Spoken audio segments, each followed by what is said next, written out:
Hey there, welcome back to High Infidelity, the best channel for cheating stories. Like and subscribe to channel for more spicy stories. Now, let's get into today's story video. Marriage Demolition. Part 2. Update 2.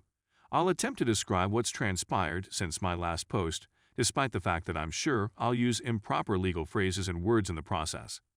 However, according to what I've been informed, it's a federal requirement for the prosecution and defense to present all evidence and possible witnesses prior to a trial. There was a reason why my lawyer kept the video of my STBXW and Marcus cheating hidden. It wasn't a trial, but more of a hearing, with a judge presiding. My lawyer presented a USB drive as evidence, but the film was on a tablet.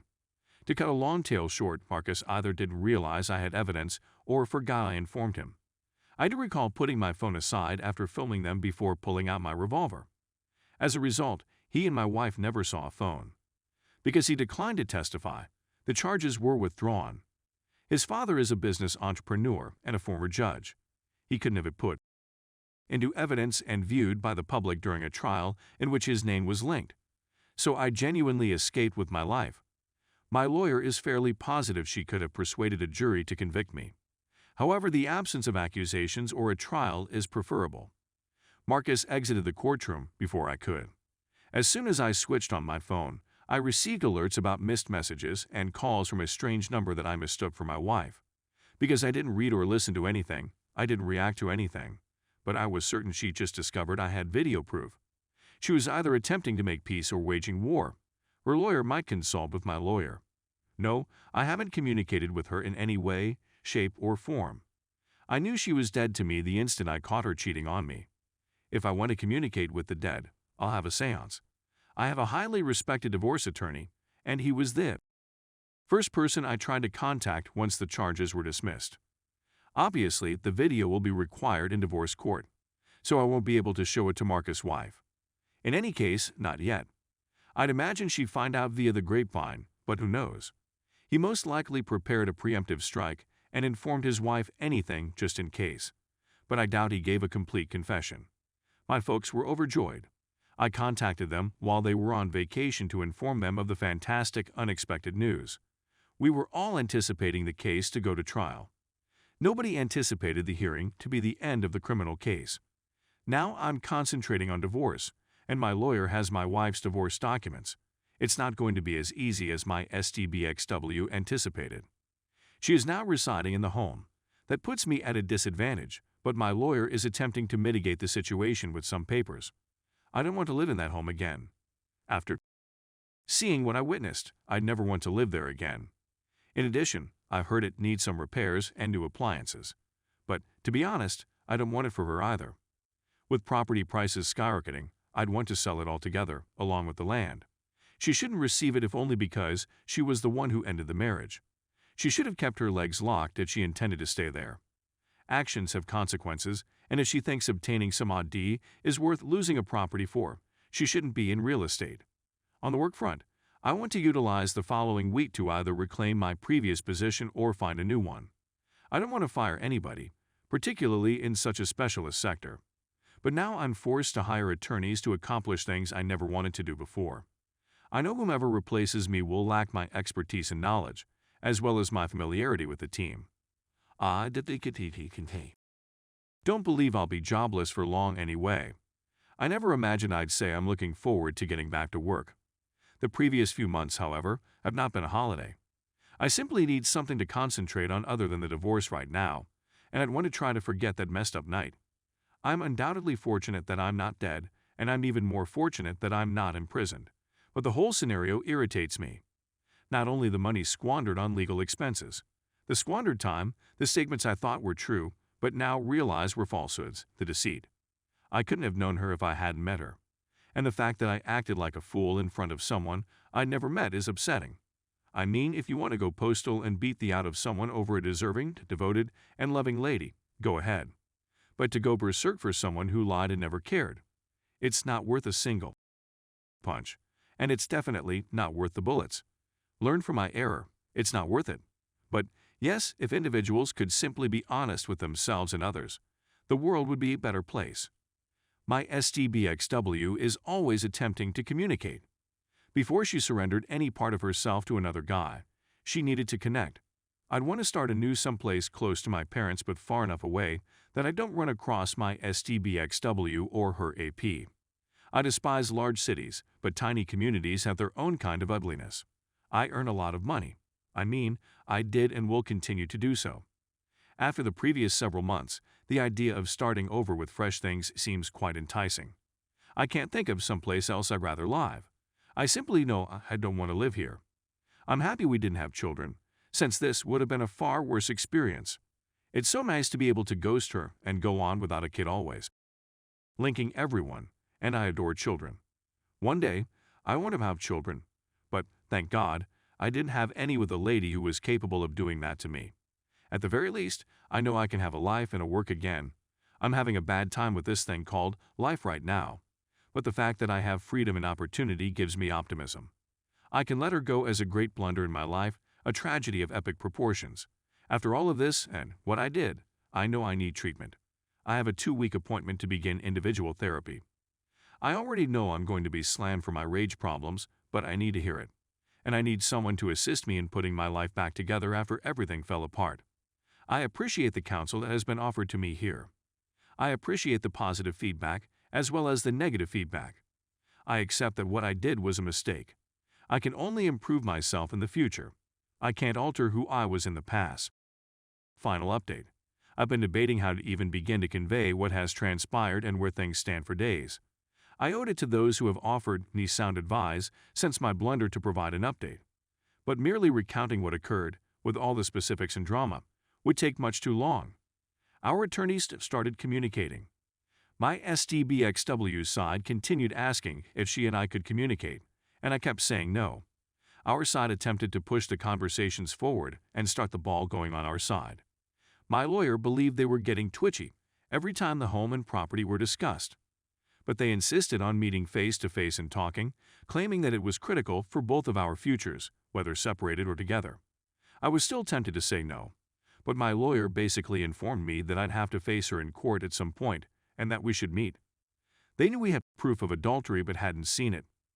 My lawyer wanted to know precisely what they were going to say and what angle they were taking. I just didn't want to see or hear her. We met since they were unwilling to conduct a group text. We gathered in a conference room at my attorney's office. When my wife and her lawyer entered, I was already seated. I wanted my stare to portray a mixture of hatred and revulsion. She began weeping and walking toward me, indicating that it had failed. I told her to F off, which made her weep even more. I started to move back and away from her, which caused her to stop approaching.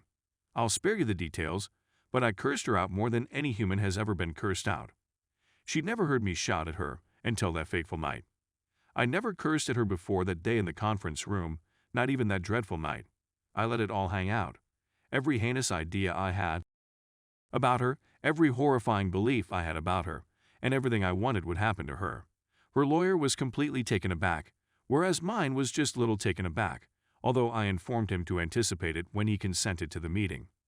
My wife now understood that I meant every word I spoke and despised her for what she'd done to us, what she'd done to me. We had to take a 30-minute break before the meeting could begin to cool down. When we finally met, my wife requested that I talk to her without interruption. I wouldn't be able to provide a word-for-word recount of what she said if I tried, so I won't. She began by apologizing profusely for all that had occurred. She wanted I would call her or respond to her messages, but she knew it wouldn't happen given what I said earlier. Then she proceeded to inform me that the land we own may be worth a lot of money in the not-too-distant future. Apparently, a corporation that I will not name, but that everyone has heard of wants to buy a large quantity of property to develop on. The agreement would be contingent on the sale of additional landowners, and I'm talking about a lot of land that the firm would be purchasing. Our property is in a rural zone, X miles from a power plant, X miles from a major highway, airport, water supply, and so on. It meets all of their requirements. Then she said we needed to talk about the land since she couldn't sell it without me. That's when I intervened. But you could have if I'd gone to jail, couldn't you? I said. It wasn't a question at all. Her lawyer's look told me the answer. Then she revealed that she had instructed Marcus not to pursue charges. I was sprinting because I wanted to strike someone. But I can't punch a lady because my attorney would sue me. I didn't mind that they continued to communicate after that night, but it still irritated me. She said that they needed to keep in touch since he was the guy behind the attempted transaction. He stands to earn a fortune as the agent, and we stand to profit much more as the owners. Because of his parents' jobs, he has extensive political and real estate contacts. But when he saw a chance to exclude me from the equation, he seized it. He never showed up in a place nude, and he always had clothing in his vehicle, but I had no idea. The officers received a drastically different account from what really occurred. However, I'm not surprised. My wife stated she wouldn't testify when I was accused, but she couldn't get me to reply to her. She said that she was relieved that the accusations against me had been dismissed. That's when I inquired whether she was relieved before she discovered I'd videotaped her and Marcus. She didn't respond. I showed her and her lawyer the video I'd shot by handing them my phone. My lawyer probably didn't want me to show it, but they were aware of its existence and I couldn't show it to anybody else. I assured her that Marcus' wife will ultimately view the film. That's when she informed me I'd be wasting a lot of money I'd never make performing my job. I inquired whether money or greed was the reason she cheated. The not. She really admitted to me that she cheated for us. The debate that erupted around that remark alone lasted more than an hour. We took a break for lunch, and I walked out to eat alone for an hour to get away from everyone. She delivered me wonderful news in an unusual manner, but it was wrapped in SH. The attorneys were ecstatic to learn of the probable sale of property. They knew we'd find out eventually, and any prospective quick sale I'd have to consent to. So they spilt the beans. If I want, I can cancel the entire thing. It won't cost Marcus anything right now, but it will prevent me from earning a lot of money. But I can't earn much money until my STBXW makes a lot of money as well. When I returned to the conference, my wife pretty much detailed how it all began. She was conducting one of those house showing parades. Marcus' agency was displaying 2 of the properties. They knew each other since they traveled in the same circles. But then he approached her and asked whether we were content where we were. He then said that he knew an agent who specialized in business/manufacturing locations. He outlined his concept, and I'm sure she saw many signs. Marcus, a well-known POS in our region, could most likely acquire the property from locals far more easily than someone they'd never encountered. Working together, the 2 agents could simply purchase cheap and sell high. Due to the location of our property, the transaction could not be completed without our participation. Marcus and my wife got involved by chatting to people and making plans. They then became physically intimate. So, 6 months before I realized it, my marriage dissolved. She said the 2 of them were just swept up in their enthusiasm about the money. She said it had no significance and was just. I wanted to beat my recent global cussing record, but I didn't want to blow out. I inquired if she and that POS had used condoms. They did, she claimed at first, but since she was on the pill, well, 6 days, 6F******ing days, I said before labeling her a dirty useless. When she questioned what I was on about, I explained that when a male within a woman, that's how long may remain inside her. I felt like puking just thinking about what she had done to me. I inquired as to how she would want me to approach a prostitute, insert my fingers inside, and then place them in her mouth. Yes, it's revolting, but it's the same as what she did. She pretended to take showers. I told her she was a horrible SL until she could stand on her head and spread her legs to rinse off. And she was perplexed as to why I was staring at her with a disgusted grimace. It's because I'm disgusted. She's horrible and has subjected me to SH I don't even want to think about. That doesn't even take into account what she said with her lips. Marcus can have the sense cheese tainted with his, but I needed to get out of there as soon as possible. I couldn't function for the rest of the day. For the first time since my after party at my father's cabin, I went out and got drunk. A part of me should be thrilled. And so am I if everything goes as planned. I'll be able to pay my attorneys in full, reimburse my parents tenfold, and have enough money to start over nearly anywhere. But the nonsense I've had to put up with in order to obtain that money sickens me more than my wife. Our 2 attorneys drafted an even split divorce after 3 terrible lawyers drafted an agreement. We won't be able to divorce until the land sells or the transaction falls through, but the divorce will be finalized and my marriage will be finished. It's not like I'm eager to be single so I can marry again. Despite my bad marital position, I and ghosted her extremely well. It's not as if I have to meet or speak with the immoral Jezebel, but the fact that I still have any connection with her bothers me. I will not be able to contact Marcus' wife, either now or in the future. I'm not permitted to reveal my wife's film to her parents or relatives. However, she has informed them that we are divorcing and has admitted to having an affair. In any case, I received my job back and will begin working at a different location next week. There's discussion about sealing the accusations Marcus filed against me or something. But, thank God, my record is spotless. I'm still trying to make sense of her justifications and her attitude about those excuses. Granted, I'd be gone for 10 days at a time. I never suspected anything, and our life remained consistent. I wish that hadn't happened now. At the very least, the poor and lifeless rooms don't have to worry about spitting with a stranger. Her kissing me while placing her tongue in his lips or anyplace else was the same as letting a stranger spit in my mouth without my consent. But sick cheating garbage like my wife and Marcus don't seem to get it. Marcus' life with his wife must have continued throughout the affair. I'm not sure whether she realizes she went down on my wife via proxy at any point. I'm pleased I struck Marcus in the mouth now that I know what I know. I'm still thankful I didn't murder them or myself. However, they are both repulsive. Like licking a hobo's in an alley on a rubbish pile disgusting. Humans now detest me. It's beyond my understanding how she could freely offer her body to two different guys back and forth. I had several chances to cheat over the years, but chose not to do so for a variety of reasons, the most important of which was loyalty. But the thought of *****ing some I don't know, who may have been with any number of other people very lately, is absurd. Condoms will be condemned. Those things break and aren't impervious to anything. Except for monogamy, there is no safe. However, it only works if both individuals are loyal and have an and up half the East Coast. If everything goes as planned, I may have ended up far worse than I should have, but we'll have to wait until next year to get things going. I'll continue to work like I have for years, but I won't have a place to call home. She is allowed to remain in the home until the sale and is responsible for all expenditures. The home will be destroyed following the sale, so no one will reside there. The vast bulk of our land is still underdeveloped. There is no way in hell the home can be moved out and miles away. I'll be notified when I need to sign documents, and I'll show up to do so. Then our pathways will split quicker than my wife's legs for a $100 note, and I'll be able to continue with cash in hand. But she wrecked my life, and it's not even fair. She devalued me just by being affiliated with me. She divulged something that I didn't want to know, because it all stems from the first remark on my first article. I understand that not every lady is like my wife. I can attest that not every man is a jerk like Marcus. But I'll be darned if those individuals don't screw things up for the rest of us. Why do it seem that two faithful persons with a strong relationship never meet? Almost every post on here is about a good guy/good lady who got connected with a man and the ramifications of that stupid choice. Forget about ever being able to trust again.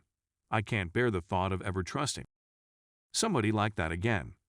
Nobody is worth what she has done to me, and she most clearly was not. It irritates me that he'll get away with it. I suppose the rest of the world will have to wait and see whether karma can terrify him as much as I did. I don't understand why there should be another update. She and I are getting divorced. Money will be put into both mine and her accounts, and I'll never see her or talk to her again. Either way, that's how it'll end. It's just been put on hold indefinitely. I'd want to thank everyone who offered me advice, instructed me to keep my mouth shut, and encouraged me to get attorneys. Thank you to everyone who encouraged me to keep going. To those who thought I should eat a bullet, I say go eat a hobo. I'll probably disappear for a day or two after publishing to answer to a few comments. I desire healing for all of you who have been dumped, as I do for myself. Until that time. Last edit. This is my final post in this topic. I am grateful to all who have supported me. I also thank those who gave me a kick in the shins. To the haters, I support your freedom to do so. Just know that I'm not going to lose any sleep over it. As things now stand, the land will most likely be sold in April or May. The industrial real estate agent has removed many of the obstacles that the corporation would have to overcome in order to purchase the property. There is no word on when the clearing and construction will begin, but I'll have my money by then and won't mind. As a result, as much as possible is being rushed. My wife still calls or messages me now and again, but I don't answer, read, or react. I don't think she cares about me, and she never has. Giving your body to random strangers for their enjoyment is foreign to me.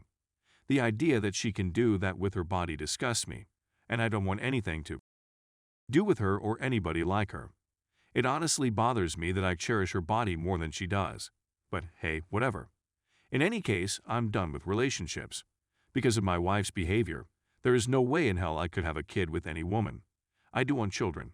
However, following the property sale, I may decide to use a surrogate. My wife's sole contribution to the table after her adultery is children. Women don't need males to have children anymore, and I certainly don't need another adulterous, disloyal wife to do it. And at the very least, I'll know my children are being morally and ethically raised. My ex-wife does not have either of those things, and her behaviors demonstrated that she would never be a decent wife, and that she will be a terrible mother. God bless whatever kid that WH brings into the world.